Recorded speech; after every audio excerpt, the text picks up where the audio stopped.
कि बनवीर यार थोड़े दिन तक तू संभाल ले यहाँ का शासन।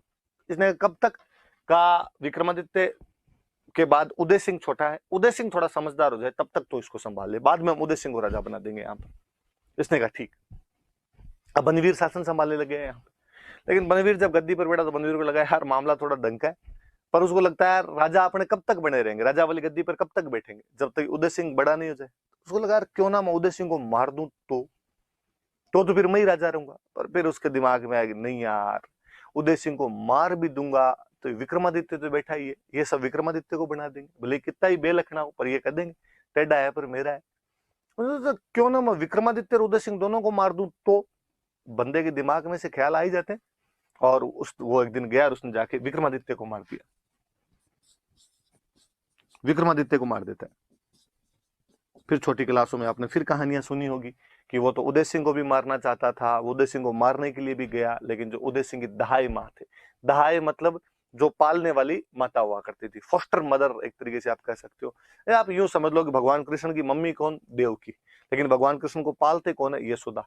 तो रानियों के बच्चों को जो पालने वाली महिलाएं होती, दाई, आज के टाइम में बोलो तो नर्स, और अपने हिंदी में बोलो तो आया जिसको अपने कहते हैं, वो सब दहाई से बने हुए शब्द है। दाई का दो, आया का दो, नर्स का दो, दहाई माँ का दो, तो तब थोड़ा ज्यादा सम्मान देते थे उनको, दहाई माँ बोल दिया करते थे।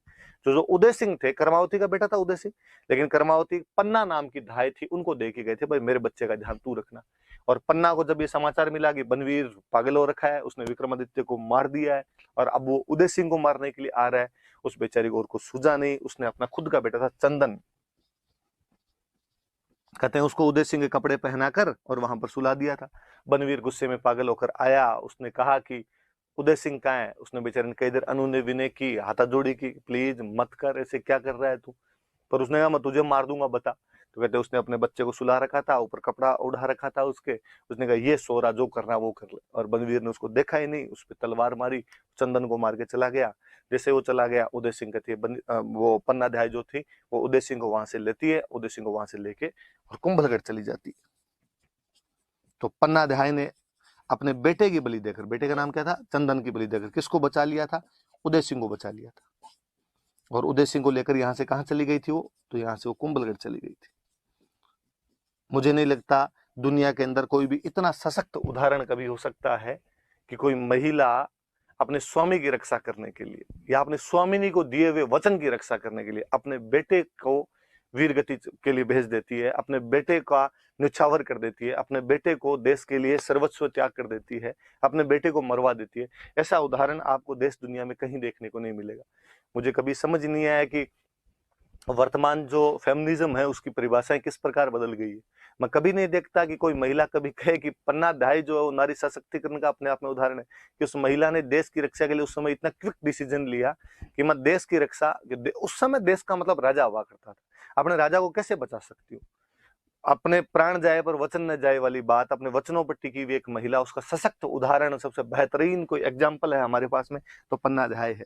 प्रातस्मरणीय महिलाएं याद की जानी चाहिए हमेशा, नारीवादियों को इनको याद रखना चाहिए। सरकार की योजनाएं पन्नाध्याय के नाम पर चलाई जानी चाहिए। पर विडंबना है जी, वर्तमान और इतिहास कई बार इतना अपने आपस में क्लेश करता है कि हम चीजों को सही दृष्टि से देख ही नहीं पाते उन चीजों को। उदय सिंह, कई दिन तक तो उदय सिंह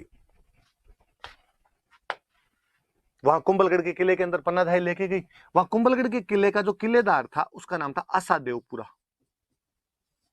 देवपुरा जाति होती है भाई, आशा नाम था, पुरुष है भाई, ध्यान रखना, महिला नहीं। आपने कभी और कभी सुना हो नाम तो अपने राजस्थान में सबसे कम समय तक रहने वाले कोई मुख्यमंत्री थे तो उनका नाम हीरालाल देवपुरा है, और वो भी इसी कुंभलगढ़ इलाके के थे। तो देवपुरा जाति वहां पर रहती है। कुंभलगढ़ का किला आशा देवपुरा को दिया हुआ था। पन्नाधाय आशा देवपुरा के पास गई और उसने जाके बताया कि ऐसे ऐसे बनवीर ने विक्रमादित्य को मार दिया, वो तो उदय सिंह को भी मारना चाहता था, पर मैं जैसे तैसे बचा के लेके आई हूँ, अब तू हमें यहाँ पे असाइलम दे, शेल्टर दे, शरण दे, यहाँ पे रख अपने पास। आशा देवपुरा बेचारा बनवीर से डरे, तो उसने कहा कि नहीं, आपको शरण दी, कल को बनवीर को पता चल गया, बनवीर आके मार देगा मुझे, तो वो उधर पन्ना जाएगा, अरे कि नहीं पता चलेगा, तू रख तो सही अंदर। इन बातों का जब वो बहस चल रही थी बाहर, इन बातों का पता आशा देवपुरा की माता को चला। आशा देवपुरा की माता को जब ये बात पता चली, वह बाहर आई और उसने आगे आशा देवपुरा को कहा, शर्म नहीं आती तुझे, कभी सांगा जी ने हमें ये किला रक्षा करने के लिए दिया था, हमें यहाँ का रक्षक घोषित किया था, प्रोटेक्टर बनाया था। आज सांगा जी का खुद का बेटा बाहर खड़ा होकर हाथाजोड़ी कर रहा है और किले के अंदर आने की अनुनय विनय कर रहा है, और तू नमक हराम उसको अंदर आने से रोक रहा है, बनवीर के डर से रोक रहा है। भगवान को क्या जवाब देगा ऊपर जाके? मम्मी ने जब ये बातें कही, ऐसा देवपुरा को जोश आया, उसने कहा कि आप अंदर आ जाइए, मैं भी पन्ना दाई के साथ खड़ा हूं। इसे ત્યાં सामान्य वित्तो कहते हैं कि पन्ना धाय ने, आशा देवपुरा ने, इन्होंने मेवाड़ के जो सामंत थे, मैंने बताया ना 16 प्रमुख सामंत थे, इनमें सलुम्बर वाले मुख्य हुआ करते थे, इनको बुलाया, इनको बुलाकर तुम कहाँ बनवीर के नीचे बैठे हो? सांगा जी का बेटा जिंदा है। लोगों ने कहा मजाक मत करो, सांगा के तो बेटे थे वो तो मर गए, भोजराज जी पहले ही मर गए थे, उसके बाद में आपके रतन सिंह बूंदी वाले सूरजमल वाली लड़ाई के अंदर मर गए, विक्रमादित्य और उदय सिंह को बनवीर ने मार दिया। कह रहा है उदय सिंह नहीं मरा है, तो उदय सिंह कहाँ है? उदय सिंह ये रहा। तो वहां पर उस दिन कौन मरा था? तो वहां पे चंदन मरा था। अब उदय सिंह ज्यादातर अपने ननिहाल रहा था, इसलिए लोगों ने देखा भी नहीं था। लोगों ने कहा क्या पता पन्नादाई झूठ बोल रही हो और इसने वहां पे उदय सिंह को मरवा दिया और अपने बेटे चंदन के लिए कह रही हो ये उदय सिंह। हो भी सकता है, धोखाधड़ियां होती भी थी। तो अब क्या किया जाए? तो कहा कि इसके ननिहाल वालों को बुलाओ, बूंदी वालों को, वो पहचान ले। बूंदी वालों को बुलाया, बूंदी वालों ने कहा कि हाँ यार है तो हमारा भांजा, इतने दिन कहाँ छुपा हुआ था? फिर पता चला कि यही उदय सिंह है। तो बाद में मेवाड़ के सामंत इकट्ठे हुए और उन्होंने कहा कि हमारा राणा तो कौन होना चाहिए? उदय सिंह होना चाहिए। पर उधर अब बनवीर भी अब इतने टाइम से बना हुआ था तो उसने शक्तियां बटोर रखी थी। तो फिर बनवीर और उदय सिंह के बीच में लड़ाई हुई। जोधपुर का जो मालदेव था उसने कहते हैं कि इसमें उदय सिंह ने सपोर्ट किया था और बाद में उदय सिंह उसको हरा देता है बनवीर को और यहाँ पर राजा बन जाता है। बनवीर यहाँ से हार के कहते हैं भाग गया।